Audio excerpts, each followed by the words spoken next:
Selamat pagi ibu bapak, kakek nenek, dan saudara-saudaraku tercinta.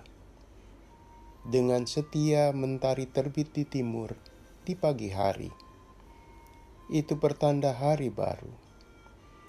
Lebih daripada itu, pertanda cinta kasih Tuhan yang terus setia menyapa kita di akhir pekan ini. Firman Tuhan sebagai titik tolak renungan. Yeremia 38 ayat 6.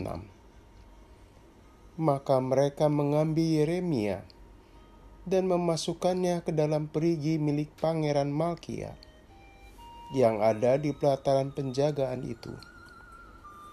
Mereka menurunkan Yeremia dengan tali. Di perigi itu tidak ada air, hanya lumpur. Lalu terperosoklah Yeremia ke dalam lumpur itu.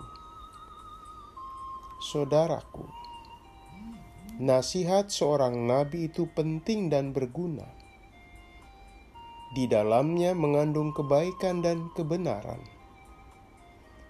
Meskipun demikian, tidak semua orang siap menerima sebuah nasihat, apalagi diutarakan dengan jujur dan terus terang.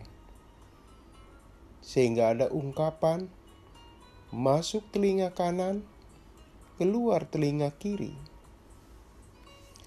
Terlebih bila nasihat itu terasa pahit isinya, dan tidak bernada membawa sukacita. Yeremia sebagai Nabi Allah harus menyampaikan corak nasihat pahit kepada penguasa maupun rakyat kerajaan Yehuda. Yerusalem tengah dikepung pasukan Nebukadnezar. Nabi Yeremia menyarankan agar mereka semua keluar dari kota Yerusalem. Dasarnya, tentara Firaun yang waktu itu membantu kerajaan Yehuda akan kembali ke Mesir.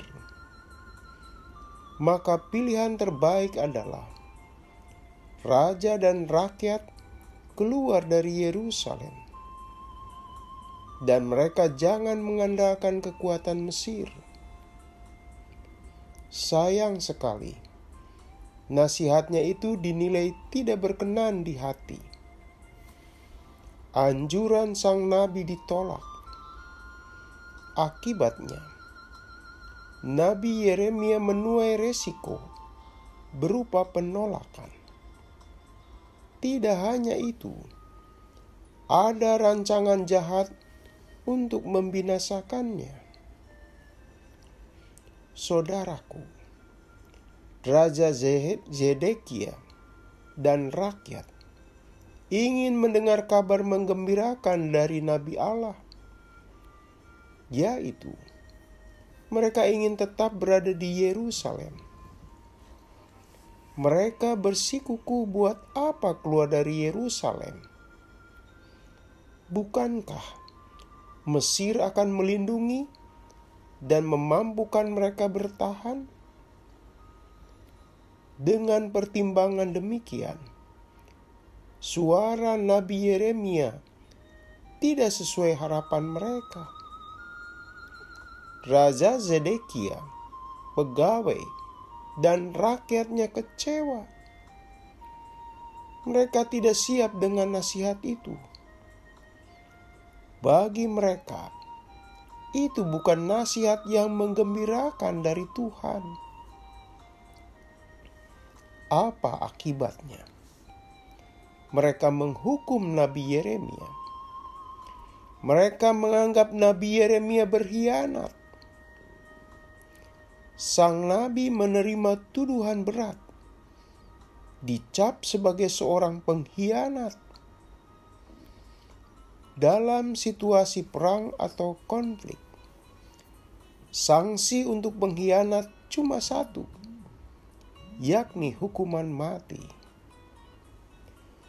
Saudaraku, mereka menurunkan Nabi Yeremia ke sebuah perigi.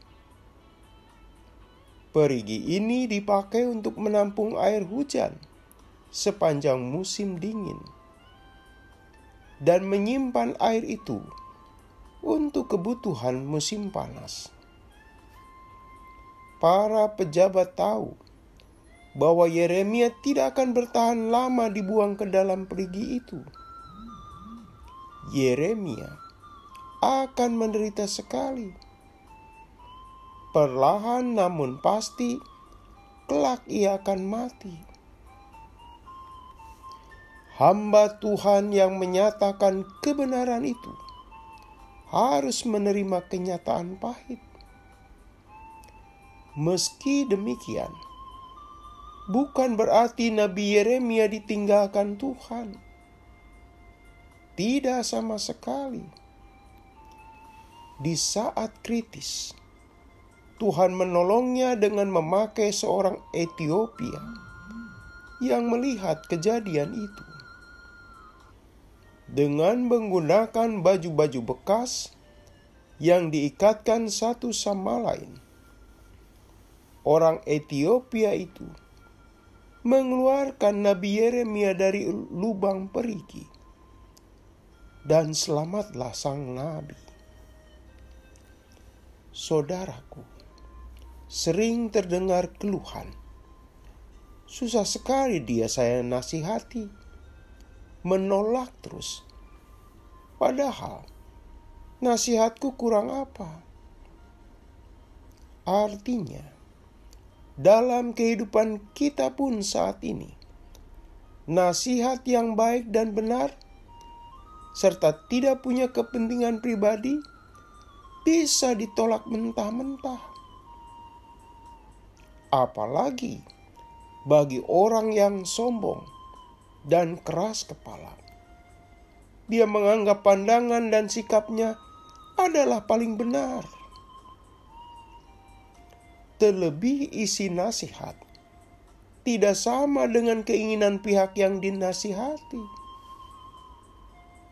Meski sesungguhnya nasihat itu bertujuan menolongnya. Memang, yang namanya rencana dan suara nasihat Tuhan bisa saja pahit didengarnya dan berbeda dengan pertimbangan kita. Hanya jangan lupa, sesungguhnya nasihat itu berfungsi mengobati. Buat apa suara yang manis, meninabobokan, enak didengar, tapi ujung-ujungnya mencelakakan? Kerap suara yang menyenangkan malah menjerumuskan saudaraku. Untuk itu, semoga telinga dan hati kita terbuka menerima nasihat dan suara Tuhan, serta nasihat baik lainnya. Walaupun rasanya pahit, bahkan pedas sekalipun, tapi sesungguhnya mengobati, karena membantu kita melihat kenyataan lebih baik. Mari kita berdoa. Tuhan, ajar kami menerima dan mengikuti jalan-jalan yang Tuhan nasihatkan, meskipun memerlukan kesiapan hati menerimanya. Dalam nama Yesus kami berdoa. Amin. Selamat pagi saudaraku. Selamat berakhir pekan bersama Pendeta Emeritus Supriyatno. Tuhan memberkati.